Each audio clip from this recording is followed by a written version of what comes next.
बच्चों MSR science channel में आपका स्वागत है। सब्सक्राइब करें, लाइक करें और शेयर करें। स्वागत है बच्चों MSR चैनल में। आज आपको कक्षा 10 विज्ञान का द्वितीय अध्याय जिसका नाम है अम्ल और क्षार पढ़ाने जा रहा हूँ। बड़ा ही रोचक पाठ है बच्चों, ध्यान से पढ़ना और वीडियो पसंद आए तो लाइक करना, सब्सक्राइब ज़रूर करना और ज़्यादा से ज़्यादा शेयर करना। तो आज अपन पढ़ रहे हैं अम्ल और क्षार अध्याय 2 कक्षा 10 विज्ञान का। मैं महीप सिंह राठौर आपको पढ़ा रहा हूँ। तो सबसे पहले अपन पढ़ेंगे अम्ल के बारे में। अम्ल तो मैं एक सारणी बना रखी है मैंने अम्ल और क्षारक के कि किसे अम्ल कहते हैं, क्या क्या क्षारक में होता है। अगर अपन अम्ल की परिभाषा देखें तो अम्ल स्वाद में खट्टे होते हैं और नीले लिटमस पत्थर को जो लाल करता है वह अम्ल कहलाता है। उसी प्रकार क्षारक की परिभाषा अगर देखा जाए तो क्षारक स्वाद में कड़वे होते हैं तथा लाल लिटमस पत्थर को नीला करते हैं। अर्थात क्षारक वे होते हैं जो स्वाद में कड़वे होते हैं तथा लाल लिटमस पत्थर को नीला करते हैं। तो ये परिभाषा में भी आता है और ये इनमें अंतर भी है। तो अम्ल में पहला अंतर है, अम्ल क्या है? अम्ल स्वाद में खट्टे होते हैं, क्षारक स्वाद में कड़वे होते हैं। इसी प्रकार दूसरा अंतर है कि ये नीले लिटमस पत्थर को लाल करता है जबकि क्षारक है वो लाल लिटमस पत्थर को नीला करता है। ये दो इनकी बेसिक अंतर हैं। इसके बाद में इनके उदाहरण देखते हैं अपन कि अम्ल कौन कौन से हैं जो कि स्वाद में खट्टे होते हैं। जैसे प्राकृतिक अम्ल को दो भागों में बांटा जा सकता है, प्राकृतिक अम्ल और कृत्रिम अम्ल। प्राकृतिक अम्ल जो प्रकृति में पाए जाते हैं और जो स्वाद में खट्टे होते हैं, ऐसे अम्लों के उदाहरण है जैसे नींबू खट्टा होता है और प्रकृति में पाया जाता है। संतरा, दही और इमली, टमाटर आदि ये सारे के सारे स्वाद में खट्टे भी होते हैं और ये प्रकृति में पाए जाते हैं। ये सारे के सारे स्वाद में खट्टे भी हैं बच्चों और ये प्रकृति में पाए भी जाते हैं। इसका मतलब इसीलिए इनको प्राकृतिक अम्ल अपन ने कहा है, इसलिए इनको अपन ने प्राकृतिक अम्ल कहा। क्यों? क्योंकि ये स्वाद में खट्टे होते हैं, स्वाद में खट्टे होते हैं, इसलिए इसको अपन ने प्राकृतिक अम्ल कहते हैं। उसी प्रकार क्षारक उसे कहते हैं जो स्वाद में कड़वे होते हैं और इनके भी उदाहरण है प्राकृतिक क्षारक। जैसे साबुन का विलयन है वो प्राकृतिक क्षारक का उदाहरण है। तो इस प्रकार अम्ल के उदाहरण हो गए आपके नींबू, संतरा, दही, इमली, टमाटर आदि जो कि स्वाद में खट्टे होते हैं और ये सारे के सारे जो हैं यहाँ पर हैं वो इसको नीले लिटमस को लाल करते हैं, यानी अपन कह सकते हैं ब्लू यानी नीला, नीले को रेड में कन्वर्ट करते हैं, रेड में कन्वर्ट करते हैं। जबकि ये है क्षारक जो कि रेड लिटमस पत्थर को रेड को ब्लू में कन्वर्ट करता है, ये रेड को ब्लू में कन्वर्ट करता है। तो ये बेसिक अंतर है इन दोनों में। उसके बाद में इसके कुछ उदाहरण हैं जो कि आपको प्राकृतिक उदाहरण है तो आपको समझ में आ गए। उसके बाद में कृत्रिम उदाहरण है इसके कि अम्ल के क्या क्या उदाहरण हैं और क्षारक के क्या क्या उदाहरण हैं। तो ये उदाहरण कृत्रिम उदाहरण है बच्चों कि अम्ल और क्षारक के क्या क्या उदाहरण है। कृत्रिम उदाहरण अपन पढ़ेंगे 1 by 1। तो इसमें सबसे पहले अपन पढ़ते हैं इसके कृत्रिम उदाहरण है सल्फ्यूरिक अम्ल।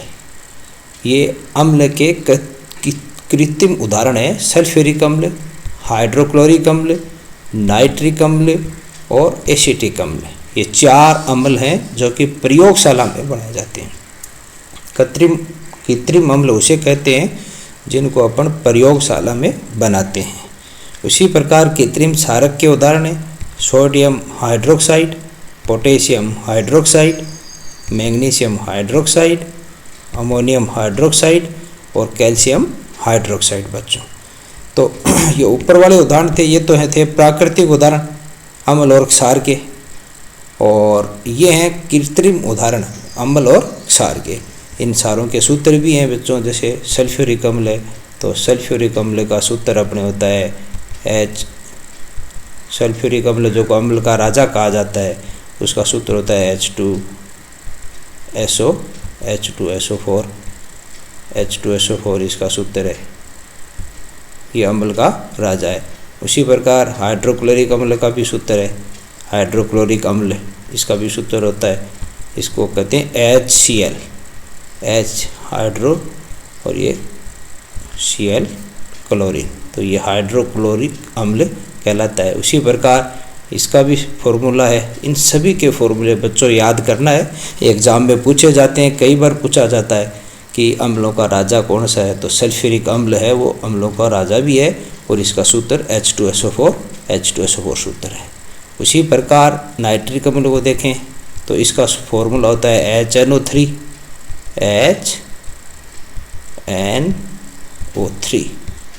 HNO3, जिसमें एक हाइड्रोजन, एक नाइट्रोजन और ऑक्सीजन के 3 परमाणु होते हैं, ऑक्सीजन के 3 परमाणु होते हैं, ये कहलाता है नाइट्रिक अम्ल।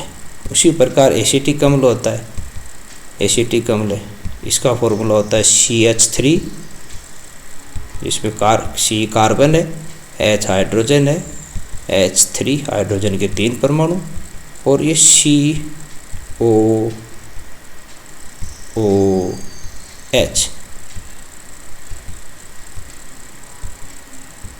ये अम्ल होता है, मेन अम्ल का सूत्र ये। तो ये एसिटिक अम्ल है, ये इसका सूत्र होता है जो कि सिरके में पाया जाता है। तो ये 4 प्रकार के अम्ल अपन ने कृत्रिम अम्ल के उदाहरण देखे बच्चों जो कि प्रयोगशाला में बनाए जाते हैं। एक तो है सल्फ्यूरिक अम्ल, ये सल्फ्यूरिक अम्ल, दूसरा है हाइड्रोक्लोरिक अम्ल HCl, तीसरा है HNO3 जिसको कहते हैं नाइट्रिक अम्ल और चौथा है एसिटिक अम्ल जिसका सूत्र होता है CH3COOH। तो परीक्षा में इनके सूत्र पूछ लेते हैं, इसलिए ये सूत्र याद करना बहुत ज़रूरी है बच्चों। और मोस्टली सल्फ्यूरिक अम्ल का सूत्र तो प्राय आ ही जाता है, इसलिए इसको अच्छी तरह से याद कर लेना। उसके बाद में कृत्रिम क्षारक, तो कृत्रिम क्षारकों का सूत्र है जैसे सोडियम हाइड्रोक्साइड का सूत्र यहाँ लिखते हैं बच्चों, उसमें है Na को कहते हैं सोडियम, ये Na सोडियम का प्रतीक होता है Na, और हाइड्रोक्साइड का सूत्र होता है OH, ये हाइड्रोक्साइड का सूत्र है, सोडियम हाइड्रोक्साइड। उसी प्रकार पोटेशियम हाइड्रोक्साइड, तो पोटेशियम को कहते हैं बच्चों K, पोटेशियम का प्रतीक होता है K, तो ये अपन ने K लिख दिया। और हाइड्रोक्साइड का सूत्र होता है OH को कहते हैं हाइड्रोक्साइड। तो जहाँ जहाँ हाइड्रोक्साइड नाम आएगा वहाँ OH, ये OH जरूर आएगा। और फिर आगे जैसे सोडियम है तो सोडियम आ गया, पोटेशियम है तो पोटेशियम आ गया, और अब यहाँ पर अगर मैग्नीशियम है तो यहाँ पर मैग्नीशियम आ जाएगा, जैसे Mg, मैग्नीशियम हाइड्रोक्साइड, MgOH। तो ये OH का होल ट्वाइस क्यों आया बच्चों, ये अपन जब भी आगे पढ़ेंगे तब इसको पढ़ेंगे कि कहाँ कैसे होल ट्वाइस आता है, यहाँ OH ही क्यों आया, यहाँ होल ट्वाइस क्यों आया, इसका अध्ययन भी अपन आगे करेंगे जब भी इससे संबंधित चैप्टर में पढ़ा जाएगा। उसी प्रकार अमोनियम हाइड्रोक्साइड, तो अमोनियम का उदाहरण होता है NH4, अमोनियम का सूत्र होता है NH4 बच्चों, इसको अपन NH4 लिख देते हैं। और आगे हाइड्रोक्साइड है चूँकि आगे, तो इसको हाइड्रोक्साइड को OH लिखा जाता है। तो ये हो गया अमोनियम हाइड्रोक्साइड, इस प्रकार अमोनियम हाइड्रोक्साइड हो गया। तो ये सारे सूत्र हो गए, ये अमोनियम हाइड्रोक्साइड का सूत्र हो गया। उसी प्रकार देखा जाए कैल्शियम हाइड्रोक्साइड, अगर इसका सूत्र देखें अपन बच्चों तो कैल्शियम का प्रतीक होता है Ca कहते हैं कैल्शियम को, और हाइड्रोक्साइड होता है OH, तो कोष्टक लगा के OH अपन लिख देते हैं, ये OH calcium hydroxide. Calcium hydroxide में 2 ही, 3 नहीं होते हैं बच्चे कभी भी। इसमें कैल्शियम हाइड्रोक्साइड में हाइड्रोक्साइड के परमाणु कितने होते हैं, 2 परमाणु होते हैं।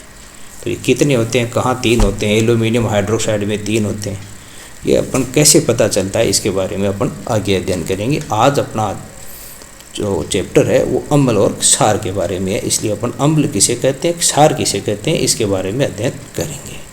तो सब में देखो बच्चों हाइड्रोक्साइड नाम है, जहाँ भी हाइड्रोक्साइड नाम है, जहाँ भी हाइड्रोक्साइड नाम है वहाँ अपन ने जहाँ भी हाइड्रोक्साइड नाम है वहाँ अपन ने सूत्र क्या लिखा है, OH लिखा है।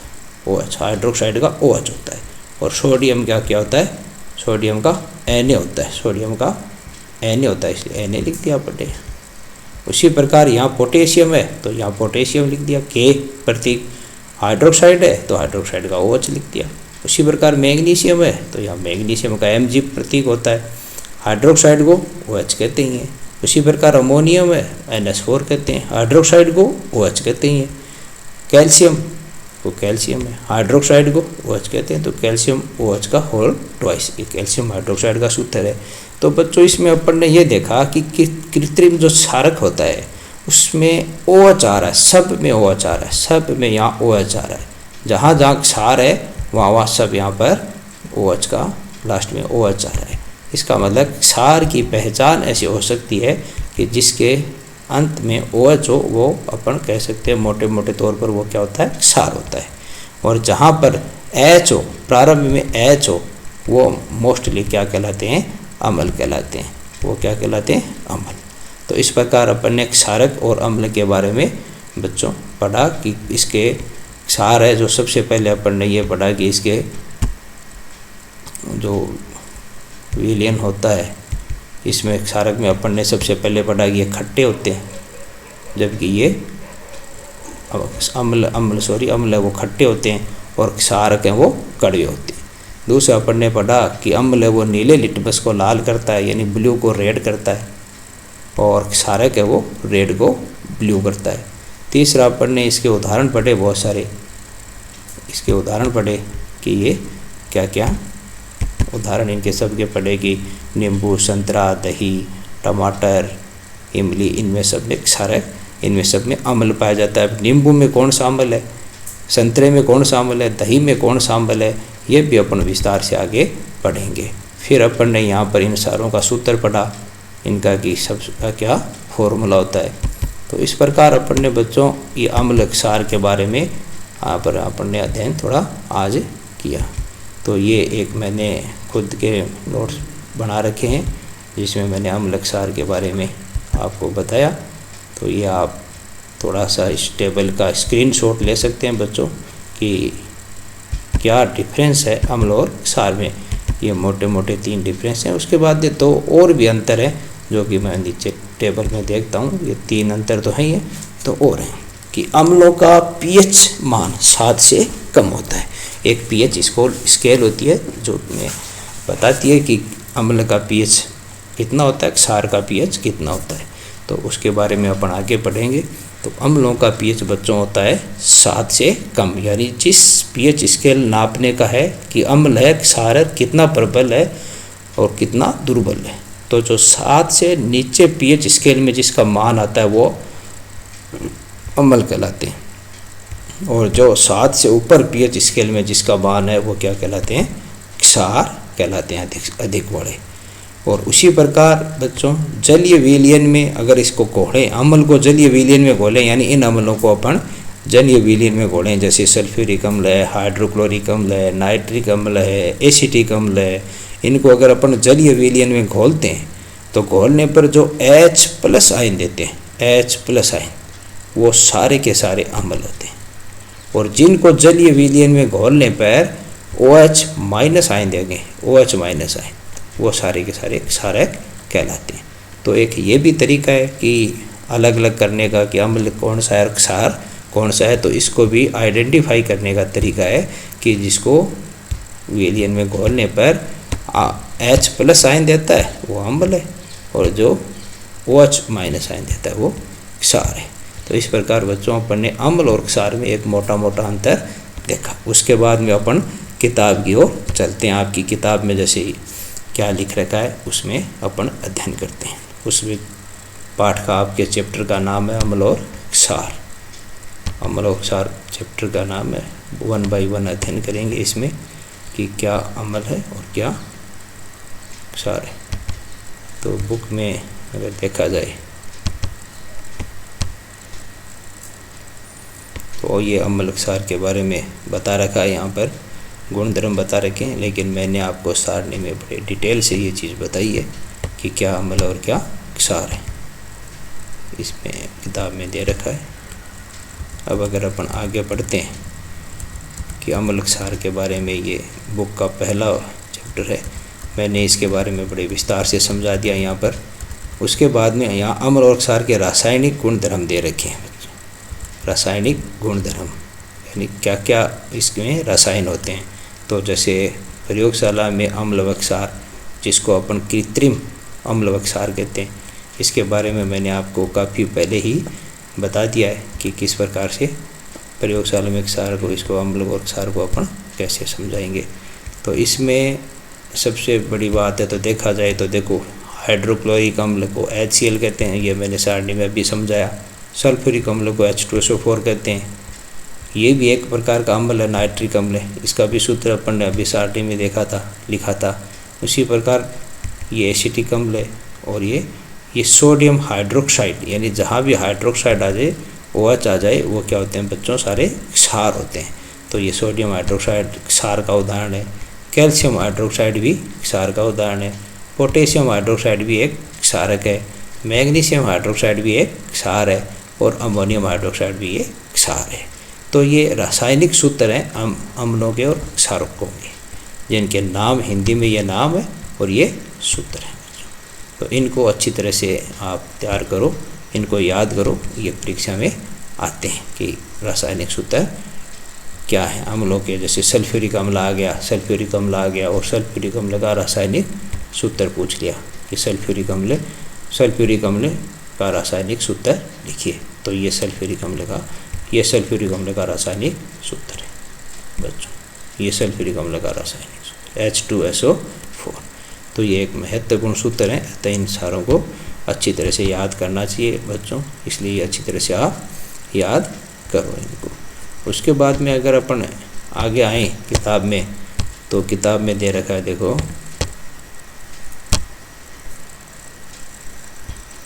किताब में आगे है बच्चों इसके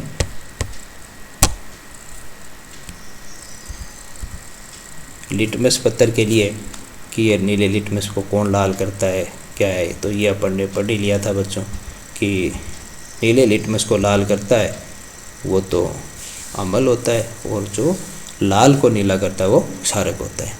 फिर बुक में एक और महत्वपूर्ण चीज़ दे रखी है बच्चों, वो यहाँ पर कि गंधीय सूचक क्या है, कि गंधीय सूचक क्या है, ये महत्वपूर्ण, गंधीय सूचक क्या है, इनको ये देखना चाहिए। गंधीय सूचक क्या है, सूचक यानी जो अपन को अम्ल और क्षार की सूचना देते हैं, वो गंधीय सूचक कहलाते हैं। तो सूचक यहाँ पर दो प्रकार के हैं, एक रंगीय सूचक है और एक गंधीय सूचक है। जो गंध से सूचना देते हैं वो गंधीय सूचक कहलाते हैं, जो अपन को गंध से सूचना देते हैं, गंधीय सूचक वो हैं जो गंध से सूचना देते हैं, और रंगीय सूचक वो हैं जो कि रंगों से अपने को सूचना देते हैं कि अम्ल और क्षार के बारे में। तो ये जो बता रखा है फिनोप्थेलिन, मेथिल ऑरेंज, ये रंगीय सूचक हैं, ये सब रंगीय सूचक हैं बच्चों, ये सब रंगीय सूचक हैं, ये रंग के कारण है, इनमें रंग परिवर्तन होता है। जैसे अम्ल है और क्षार है, तो फिनोप्थेलिन मिला देते हैं तो अम्ल का रंग परिवर्तित हो जाता है और वो क्षारक में बन जाता है। अम्ल का कब रंग परिवर्तित होता है इसकी सूचना देता है ये, इसलिए ये सूचक कहलाते हैं। फिनोप्थेलिन है, मेथिल ऑरेंज है, ये ऐसे सूचक हैं जिसमें अम्ल से क्षार बनते ही रंग में परिवर्तन हो जाता है, इसलिए इनको रंगीय सूचक कहा जाता है। उसी प्रकार ये गंधीय सूचक है, इनके भी दो उदाहरण हैं। गंधीय सूचक के भी अच्छे अच्छे उदाहरण हैं, जैसे आपके यहाँ दो चीज़ों में बता रखा है आपके गंधीय सूचक। एक तो होता है लौंग का तेल है, वो भी है इसमें बच्चों। दूसरा अगर इसमें अपन देखें तो किताब में जैसे नीचे चलते हैं, इसमें 3 उदाहरण दे रखे हैं। एक तो दे रखा आपके प्याज के बारे में दे रखा है बच्चों, ये भी एक गंधीय सूचक है। दूसरा है इसमें लौंग का तेल, वो भी इसमें रंगीय गंधीय सूचक है। और उसके बाद अगर अपन देखें इसमें और भी उदाहरण है, तो ये प्याज का तेल, प्याज और दूसरा है अपने लौंग का तेल, इनको अमल में मिलाते हैं। अगर अपन अमल में मिलाएं, इनको दोनों को अमल के अंदर मिलाते हैं तो गंध और दूसरी होती है, और अगर इनको क्षार में मिलाते हैं तो गंध दूसरी होती है। तो इस प्रकार ये अम्ल और क्षार दोनों का गंध द्वारा, अम्ल में क्षार अलग होगी और उसमें अलग होगी। इस प्रकार ये अम्ल और क्षार दोनों में अगर इसको प्याज के कपड़े को मिलाया जाए, प्याज के कपड़े पर डाला जाए, तो गंध दोनों में अलग अलग आएगी। इस प्रकार एक प्याज के स्वच्छ कपड़े को प्लास्टिक के थैले में लेकर उसको फ्रीज में रात भर पड़ा रहने दें, और सुबह फिर उन दोनों कपड़ों को जो कि प्याज निकाल लिया जाए और कपड़ों को लाके एक पर अम्ल डाला जाए और एक पर क्षारक डाला जाए, तो दोनों की गंध अलग अलग आती है। अर्थात गंध से पता चलता है कि ये अम्ल है और ये क्षार है।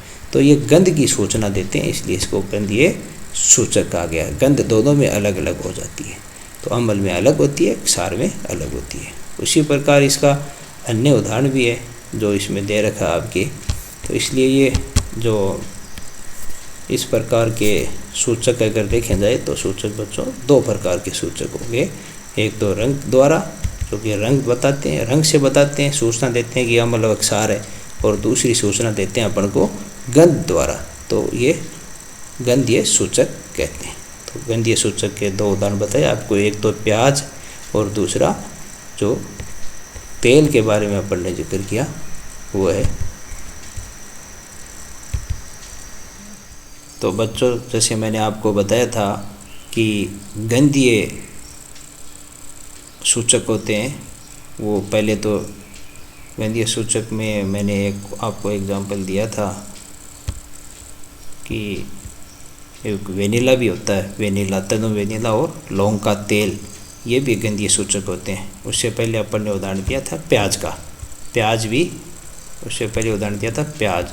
तो एक तो प्याज भी आपके गंधीय सूचक है, और उसके अलावा ये जो एग्जांपल जो यहाँ पर दे रखे हैं आपके वेनिला और दूसरा लौंग का तेल, ये भी गंधीय सूचक है। तो गंधीय सूचक के 3 उदाहरण अपने पास हैं, एक तो प्याज, दूसरा वेनिला और लौंग का तेल। इसी प्रकार 2 परखने ले लेते हैं। अगर उसमें एक HCl है, एक में NaOH है। HCl बच्चों अम्ल है और NaOH है वो क्षार होता है। उसमें लौंग का तेल डाला जाए दोनों में, तो इसमें अलग गंध आएगी और इसमें अलग गंध आएगी, अर्थात उस गंध अलग अलग गंध आएगी। लौंग के तेल में तो गंध समान थी, लेकिन अगर अम्ल में डाला जाए तो उसकी गंध अलग हो जाती है, और अगर क्षार में डालें तो उसकी गंध अलग हो जाती है। इस प्रकार अलग अलग गंध होने का ये प्रमाण है कि एक अम्ल है और दूसरा क्षार है। अगर दोनों प्रखनली में अम्ल होते और दोनों में अपन लौंग का तेल अपन डालते, ये जैसे प्रखनली है, दोनों प्रखनली में अगर अम्ल होता, जैसे इसमें HCl होता, इसमें बड़ा HCl ले लें,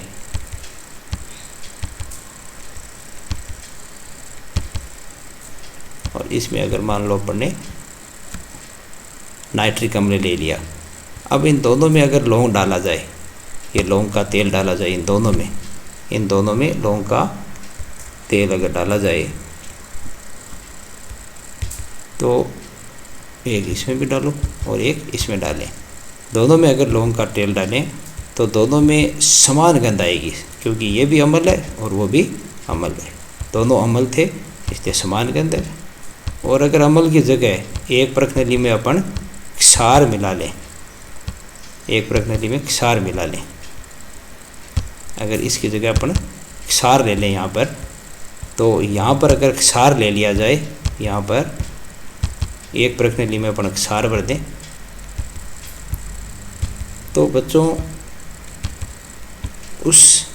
इस लौंग के तेल को डाला जाए, 4-5 बूंद इसमें डालें, 4-5 बूंद इसमें डालें, तो अम्ल वाली प्रश्नली में लौंग की गंध अलग हो जाएगी और क्षार वाली में अलग हो जाएगी। इस प्रकार ये अम्ल और क्षार में अलग अलग अगर गंध आती है तो ये पता चलता है कि एक में अम्ल है और एक में क्षार है। और अगर दोनों प्रश्नली में समान गंध आती है, इसका मतलब ये सूचना देता है कि दोनों में ही अम्ल है। इस प्रकार ये हमें सूचना देता है कि अम्ल है वो क्षार है, प्रश्नली में क्या भरा गया है, अम्ल भरा है या क्षार। तो अम्ल और क्षार के बारे में जो सूचना देता है वो सूचक कहलाते हैं। और ये सूचक 2 प्रकार के होते हैं, जो अपन ने अभी पहले पढ़ा था कि एक तो रंगीय सूचक होते हैं जो रंग को परिवर्तन करते हैं, और एक गंधीय सूचक होते हैं जो गंध को परिवर्तित करते हैं। रंग को परिवर्तित करने वाले 2 सूचक अपन ने पीछे पढ़ा था कि नेफ्थलीन और मेथिल ऑरेंज होते हैं, जबकि गंधीय सूचक हैं वो प्याज है, लौंग का तेल है और तनु वेनिला है। ये 3 गंधीय सूचक होते हैं।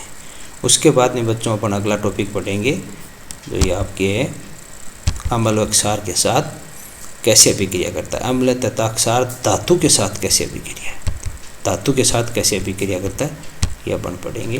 तो धातु के साथ अभिक्रिया के लिए इसमें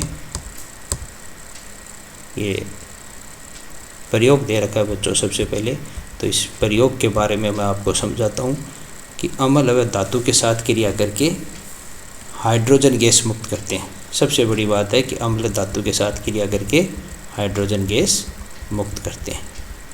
ये कि अम्ल है वो धातु के साथ क्रिया करके लवण बनाते हैं तथा हाइड्रोजन गैस, ये प्रमुख महत्वपूर्ण है कि हाइड्रोजन गैस मुक्त करते हैं।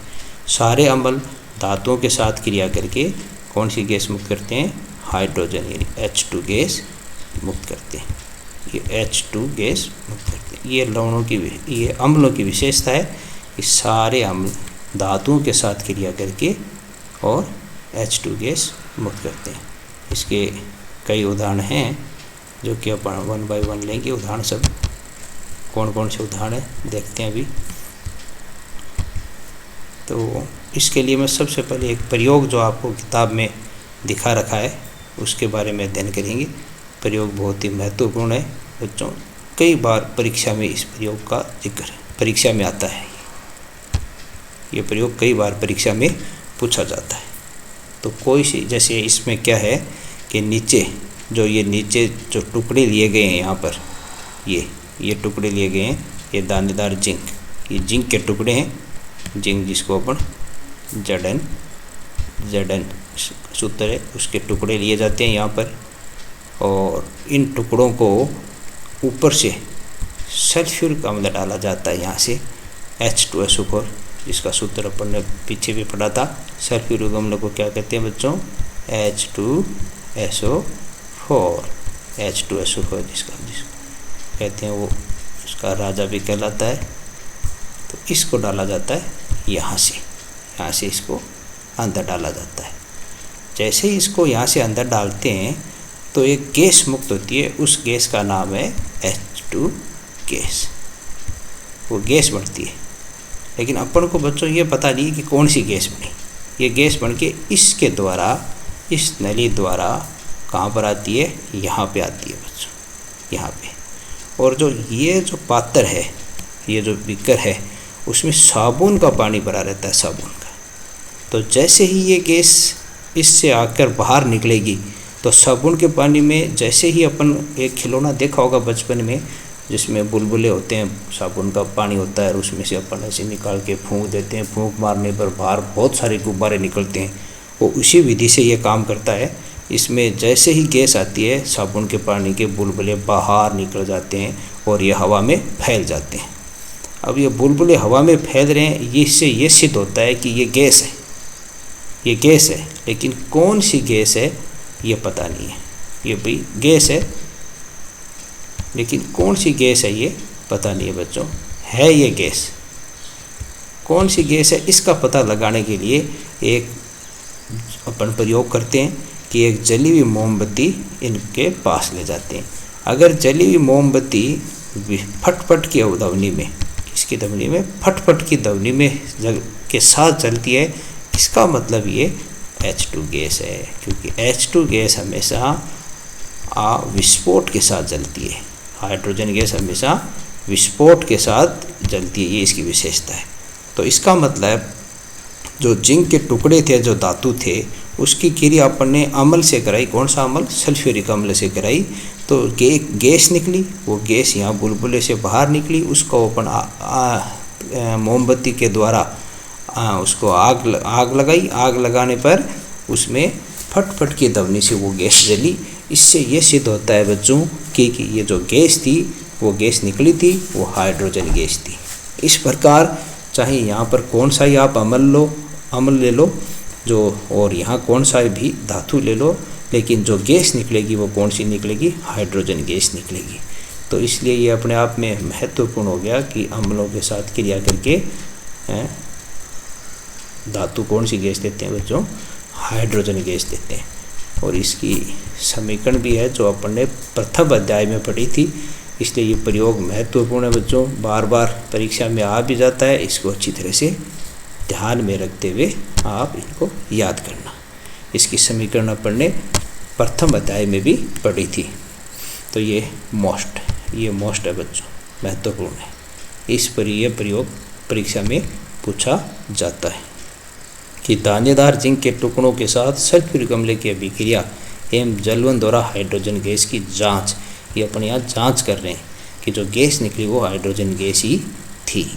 तो इस प्रकार ये प्रयोग प्रथम अध्याय में भी समझाया था मैंने, और यहाँ पर आपको वापस समझा दिया। वहाँ आपके ये समीकरण भी लिखी रखी थी वहाँ पर कि जिंक है वो सल्फ्यूरिक अम्ल से क्रिया करके जिंक सल्फेट बनाता है और हाइड्रोजन गैस मुक्त करता है। इसकी समीकरण भी वहाँ समझा रखी है। इसके बाद में बच्चों इससे ये सिद्ध होता है कि अम्ल और क्षार है वो धातुओं से क्रिया करके, जो टॉपिक था अपना वो कि अम्ल एवं क्षार धातुओं के साथ कैसे क्रिया करते हैं। तो अम्ल धातुओं के साथ क्रिया करके क्या बनाते हैं बच्चों? लवण, और जैसे यहाँ पर लवण और हाइड्रोजन गैस मुक्त करते हैं। उसी प्रकार जैसे लवण धातुओं के साथ क्रिया करके, जिस प्रकार अम्ल धातुओं के साथ क्रिया करके बच्चों हाइड्रोजन गैस मुक्त करते हैं, उसी प्रकार यहाँ पर अगर देखा जाए, उसी प्रकार अगर यहाँ पर अपन देखें तो ये भी क्षार भी धातुओं के साथ क्रिया करके क्या बनाते हैं? ये देखो एनओएच, ये क्षार है, ये भी जिंक धातु के साथ क्रिया करके सोडियम जिंकेट बना रहा है और हाइड्रोजन गैस मुक्त कर रहा है। तो यहाँ पर अम्ल है वो भी धातुओं के साथ क्रिया करके हाइड्रोजन गैस बना रहा है, और यहाँ क्षार है वो भी धातुओं के साथ क्रिया करके हाइड्रोजन गैस बना रहा है। इसका मतलब ये हुआ बच्चों कि दोनों अम्ल व क्षार दोनों धातुओं के साथ क्रिया करके हाइड्रोजन गैस बनाते हैं, H2 गैस मुक्त करते हैं, जो कि एक महत्वपूर्ण कथन है, महत्वपूर्ण प्रयोग है कि ये अम्ल और क्षार दोनों हैं वो धातुओं के साथ क्रिया करके हाइड्रोजन गैस बनाते हैं। तो ये आज अपन ने अम्ल और क्षार की धातुओं के साथ अभिक्रिया पढ़ी, जो कि अम्ल भी धातुओं के साथ क्रिया करके हाइड्रोजन गैस बनाता है और क्षार भी धातुओं के साथ क्रिया करके हाइड्रोजन गैस बनाता है। उसके बाद में बच्चों अगर अपने आगे वाला टॉपिक पढ़ें, उसमें दे रखा है कि धातु कार्बोनेट तथा धातु हाइड्रोजन कार्बोनेट अम्ल के साथ कैसे अभिक्रिया करते हैं। पहले अपन ने पढ़ा था कि धातु अम्ल व क्षार धातुओं के साथ कैसे क्रिया करते हैं, और अब है धातु कार्बोनेट और धातु हाइड्रोजन कार्बोनेट अम्लों के साथ कैसे क्रिया करते हैं। ये दूसरा टॉपिक है अपना। तो धातु कार्बोनेट और धातु हाइड्रोजन कार्बोनेट, इसका नाम बाई कार्बोनेट भी कहते हैं। हाइड्रोजन कार्बोनेट को बाई कार्बोनेट भी कहा जाता है। बाई कार्बोनेट भी इसका नाम है, कार्बोनेट, इसको बाई कार्बोनेट भी बोलते हैं। तो जो हाइड्रोजन कार्बोनेट है इसको बाई कार्बोनेट भी कहा जाता है। तो इसका मतलब कि अम्ल के साथ अब अपन क्रिया करेंगे धातु कार्बोनेट और धातु हाइड्रोजन या धातु बाई कार्बोनेट की अभिक्रिया अपन यहाँ पर बच्चों देखेंगे। तो उसमें आगे अपन चलते हैं कि कैसे इसकी अभिक्रियाएँ होती हैं, वो अपन आगे देखते हैं। तो इसमें भी एक प्रयोग दिखा रखा है। देखो बच्चों, अपन ये सबसे पहले ये दो अभिक्रिया देखते हैं जो कि यहाँ लिख रखी है। उसमें जो अभिक्रिया लिख रखी है उसका अपन ध्यान से अध्ययन करेंगे। पहला ये है प्रश्नली ए में और दूसरी प्रश्नली बी में। ये दोनों अभिक्रिया जो कि आप देख रहे हो नीचे लिखी हुई है, प्रश्नली ए और प्रश्नली बी के बारे। तो इन दोनों अभिक्रियाओं को अपन यहाँ पर विस्तार से अध्ययन करेंगे। पहले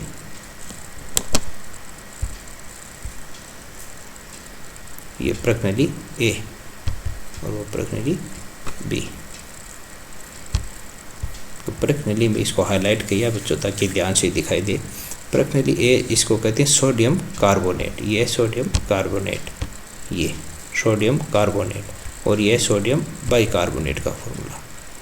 एच इसमें एक एच आ जाता है इसलिए इसका नाम बाइकार्बोनेट है और ये सोडियम कार्बोनेट। इन दोनों की अभिक्रिया HCl यानी हाइड्रोक्लोरिक अम्ल के साथ करवाई जाती है। तो बच्चों इन दोनों की अभिक्रिया हाइड्रोक्लोरिक अम्ल के साथ कराने पर लवण बनता है NaCl यानी सोडियम क्लोराइड, ये नमक का सूत्र है सोडियम क्लोराइड। और साथ में H2O गैस H2O जल बनता है और साथ में कार्बन डाइऑक्साइड गैस बनती है, कार्बन डाइऑक्साइड गैस दोनों में। ये बड़ी महत्वपूर्ण है बच्चों कि सोडियम कार्बोनेट और सोडियम बाइकार्बोनेट दोनों को जब अम्ल के साथ क्रिया कराया जाता है, दोनों अम्ल हैं HCl, अम्ल के साथ क्रिया कराते हैं तो लवण बनता है, जल बनता है और CO2 गैस बनती है। और ये CO2 गैस बनती है वही बड़ी महत्वपूर्ण है। इस CO2 गैस को अगर अपन आगे देखें कि इस CO2 गैस का जो ये CO2 गैस बनी, इस CO2 गैस को अगर अपन कैल्शियम कार्बोनेट में प्रभावित करें, जो इसके जस्ट आगे अभिक्रिया है कि इस CO2 गैस को कैल्शियम कार्बोनेट में प्रवाहित करें, ये कैल्शियम हाइड्रोक्साइड में अगर इसको प्रवाहित किया जाए और फिर इसको कैल्शियम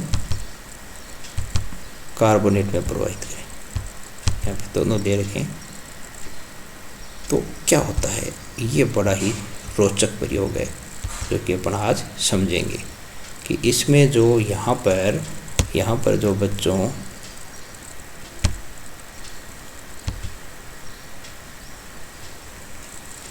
यहाँ पर जो CO2 गैस बनी कैल्शियम कार्बोनेट और यहाँ पर जो CO2 गैस बनी सोडियम कार्बोनेट और सोडियम हाइड्रोजन कार्बोनेट के बने, उस CO2 गैस को अपन ने इसमें प्रवाहित किया कैल्शियम हाइड्रोक्साइड चूने के पानी में।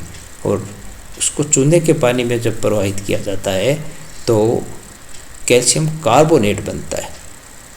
तो ये कैल्शियम कार्बोनेट जल में अविलय है, अतः ये श्वेत अक्षेप का दिखाई देता है, जैसा श्वेत अक्षेप का। अर्थात सोडियम बाइकार्बोनेट और सोडियम कार्बोनेट की अम्लों से क्रिया करने पर जो CO2 गैस बनती है बच्चों, वो CO2 गैस में को चूने के पानी यानी कैल्शियम हाइड्रोक्साइड में प्रवाहित किया जाता है तो कैल्शियम कार्बोनेट बनता है, जो कैसे कलर का होता है, श्वेत कलर का होता है, श्वेत अक्षेप देता है। अर्थात अगर अपन प्रयोग देखेंगे अभी कि इसको प्रवाहित करते हैं तो सफ़ेद अक्षेप आता है और उसी सफ़ेद और अगर और ज़्यादा CO2 उसमें प्रवाहित करें तो ये श्वेत अवक्षेप है वो कैल्शियम बाइकार्बोनेट या कैल्शियम हाइड्रोजन कार्बोनेट में बदल जाता है। और अधिक लंबे समय तक अगर प्रवाहित करें, यानी अधिक मात्रा में कार्बन डाइऑक्साइड प्रवाहित करने पर जो ये कैल्शियम कार्बोनेट था, ये कैल्शियम कार्बोनेट वो जल की और CO2 अधिक मात्रा में प्रवाहित करने पर कैल्शियम हाइड्रोजन कार्बोनेट में बदल जाता है, जो कि जल में विलयशील होता है। और विलयशील होने के कारण ये सफ़ेद रंग है, ये क्या हो जाता है बच्चों, ये गायब हो जाता है, सफ़ेद रंग गायब हो जाता है। तो ये एक प्रकार का महत्वपूर्ण चीज़ है कि लंबे समय तक अगर किसमें चूने के पानी में CO2 गैस प्रवाहित की जाए पहले तो श्वेत अवक्षेप प्राप्त होता है, और लंबे समय तक अगर और मात्रा में CO2 गैस प्रवाहित करें तो ये श्वेत अवक्षेप गायब हो जाता है। अब क्वेश्चन बोर्ड में ऐसे आता है बच्चों कि कैल्शियम जब सोडियम कार्बोनेट और सोडियम बाइकार्बोनेट में अम्ल के साथ क्रिया कराते हैं तो बनी हुई गैस को जब चूने के पानी में प्रवाहित करते हैं तो कौन सा अवक्षेप बनता है, वह किसका होता है। तो अवक्षेप कैसा बनता है, श्वेत अवक्षेप बनता है, और किसका होता है बच्चों, कैल्शियम कार्बोनेट का। फिर क्वेश्चन आता है कि अगर लंबे समय तक अगर CO2 गैस प्रवाहित करें तो श्वेत अवक्षेप गायब क्यों हो जाता है, श्वेत अवक्षेप। तो वो गायब क्यों हो जाता है बच्चों, किसके कारण होता है कि जो कैल्शियम कार्बोनेट था वो CO2 की प्रेजेंस में, जो कि इसकी उपस्थिति में किस में बदल जाता है, ये कैल्शियम हाइड्रोजन कार्बोनेट में बदल जाता है।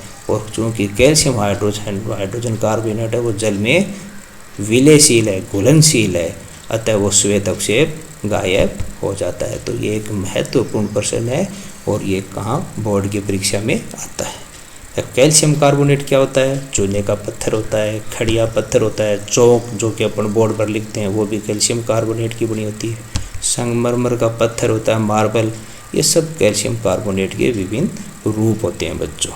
तो इस प्रकार आज अपन ने बहुत सारी चीज़ें पढ़ी बच्चों, जिसमें सबसे महत्वपूर्ण तो अपन ने अम्ल और क्षार क्या है उसकी परिभाषा पढ़ी। उसके बाद में अगर अपन देखें अध्याय 2 में अम्ल क्षार व लवण, जिसमें अम्ल और क्षार के बारे में अपन ने पढ़ा आज। और अम्ल क्षार क्या है, उसके रासायनिक गुण, उसके सूत्र, ये उसके फॉर्मूले, ये अपन ने पढ़ा टेबल के अंदर अच्छी तरह से। उसके बाद में अम्ल और क्षार के जो पता लगाने के लिए जो सूचक हैं, जो सूचना देते हैं, वो अपन ने पढ़ा। एक गंधीय सूचक है, एक रंगीय सूचक है। जो रंगीय सूचक है नेप्थलीन, ये रंगीय सूचक के बारे में जो अपन ने पढ़ा वो नेप्थिन और मेथिल ऑरेंज, ये रंगीय सूचक हैं बच्चों, जो कि रंग में परिवर्तन करते हैं। और गंधीय सूचक हैं वो अपन ने 2 पढ़े थे किताब में आगे, जो कि गंधीय सूचक हैं। ये कि प्याज है, वेनिला है, ये वेनिला का तेल, और ये रंगीय सूचक है। ये गंधीय सूचक है, तनु वेनिला और लौंग का तेल, और एक तीसरा प्याज, ये मतलब गंध में परिवर्तित कर देते हैं, तो ये गंधीय सूचक कहलाते हैं। तो फिर अपन ने पढ़ा अम्ल व क्षार धातुओं के साथ कैसे अभिक्रिया करते हैं, अर्थात अपन ने देखा कि अम्ल व क्षार धातुओं से क्रिया करके कौन सी गैस देते हैं, हाइड्रोजन गैस बनाते हैं। तो ये इनका प्रयोग है, ये महत्वपूर्ण है। उसके बाद में बच्चों अपन ने आगे टॉपिक पढ़ा कि धातु कार्बोनेट एवं धातु बाइकार्बोनेट व धातु बाइकार्बोनेट अम्ल के साथ कैसे अभिक्रिया करते हैं। धातु हाइड्रोजन कार्बोनेट, बाइकार्बोनेट एक ही बात है बच्चों। और इसका जो अभिक्रिया अपन ने पढ़ी उसका प्रयोग देखो बच्चों यहाँ पर दे रखा है कि इसमें जो ले रखा है वो सोडियम कार्बोनेट ले रखा है, जो अपन के प्रयोग में बता रखा है सोडियम कार्बोनेट यहाँ पर ले रखा है। ये सोडियम कार्बोनेट यहाँ ले रखा है, ये सोडियम कार्बोनेट है। और ऊपर से थिसल कीप के द्वारा तनु हाइड्रोक्लोरिक अम्ल यानी HCl डाला जाता है। ये HCl का सूत्र है, HCl ऊपर से डाला जाता है यहाँ से। तो इन दोनों में क्रिया होती है सोडियम बाइकार्बोनेट और हाइड्रोक्लोरिक अम्ल। उसमें से CO2 गैस निकलती है। वो CO2 गैस इस कीप की सहायता से, CO2 गैस, जो CO2 गैस निकली वो इस कीप की सहायता से कहाँ आ गई बच्चों, इस परख नली में आ गई। अब इस परख नली में क्या था, इस परख नली में कैल्शियम हाइड्रोक्साइड का विलयन था। तो ये कैल्शियम हाइड्रोक्साइड का विलयन जैसे ही CO2 इस विलयन में आई, आते ही श्वेत रंग का बन गया। कैसे, श्वेत रंग का, श्वेत रंग का बन गया बच्चों। श्वेत रंग का अवक्षेप आ गया, यहाँ पर श्वेत रंग का अवक्षेप प्राप्त होता है, जो किसका होता है, कैल्शियम, कैल्शियम कार्बोनेट का, CaCO3, जिसकी अपन जो अपन पढ़ाते हैं उसकी चोंग बनी हुई है, संगमरमर बना हुआ है ना, वो चूना पत्थर बना हुआ है। तो इसका श्वेत अवक्षेप बन गया। और फिर भी अपन और CO2 गैस अगर प्रवाहित करेंगे इसमें, और CO2 गैस प्रवाहित करते जाएंगे, तो ये श्वेत रंग है वो क्या हो जाएगा बच्चों, ये श्वेत रंग गायब हो जाएगा। ये श्वेत रंग गायब हो जाएगा। अब इस श्वेत रंग गायब होकर क्या बना, श्वेत रंग गायब हो गया। वही श्वेत रंग गायब किसकी वजह से हुआ, तो ये अपन ने पढ़ा था कि कैल्शियम हाइड्रोजन कार्बोनेट बन जाता है। क्या बन जाता है, कैल्शियम हाइड्रोजन, हाइड्रोजन कार्बोनेट बन जाता है बच्चों, जो अपन ने यहाँ पर देखा भी था। अभी क्रियाओं में भी अपन ने देखा था। यहाँ ये देखो, calcium hydrogen carbonate, hydrogen CO3 carbonate, और ये टक लगा के बच्चों 3, ये कैल्शियम हाइड्रोजन, ये कैल्शियम हाइड्रोजन कार्बोनेट बन गया। अब ये जो कैल्शियम हाइड्रोजन कार्बोनेट बच्चों बना, ये कैल्शियम हाइड्रोजन कार्बोनेट जल में विलय था। ये क्या था, जल में विलय था, इसीलिए ये जो सफ़ेद रंग हुआ वो गायब हो गया। जल में विलय होने के कारण ये सफ़ेद रंग गायब हो गया। तो ये महत्वपूर्ण प्रश्न है, उसको प्रयोग द्वारा भी समझाया गया आपकी किताब में। तो ये परीक्षा में भी आता है बच्चों कई बार कि जो कैल्शियम हाइड्रोक्साइड में CO2 गैस प्रवाहित करते हैं तो कैसा कलर आता है, तो ये सफ़ेद कलर आता है। किसकी वजह से आता है, कैल्शियम कार्बोनेट की। फिर और अधिक मात्रा में अगर CO2 गैस अपन प्रवाहित की जाए तो ये कैल्शियम कार्बन श्वेत रंग वो गायब हो जाता है। तो गायब किसकी वजह से होता है बच्चों, कैल्शियम हाइड्रोजन कार्बोनेट या बाइकार्बोनेट बनने की वजह से। और ये इसलिए क्योंकि ये जल में विलय होता है, इसलिए वो श्वेत रंग गायब हो जाता है। कोई भी विलयन अगर जल में विलय होता है तो वो अवक्षेप प्राप्त नहीं होता, अर्थात वो उड़ जाता है, कलर प्राप्त होता है, इसलिए सफ़ेद रंग उड़ जाता है। धन्यवाद बच्चों, आज के लिए इतना काफ़ी। आगे के लिए अपन आगे बढ़ेंगे। चैनल को सब्सक्राइब करें, लाइक करें। अगर वीडियो पसंद आए तो ज़्यादा से ज़्यादा मात्रा में बच्चों इसको शेयर करना ना भूलें। तो इसलिए अब अपन आगे भी पढ़ते जाएंगे। ऐसे बहुत सारे वीडियो मैं बना के डालूँगा, आप पढ़ते रहें इस प्रकार। धन्यवाद बच्चों।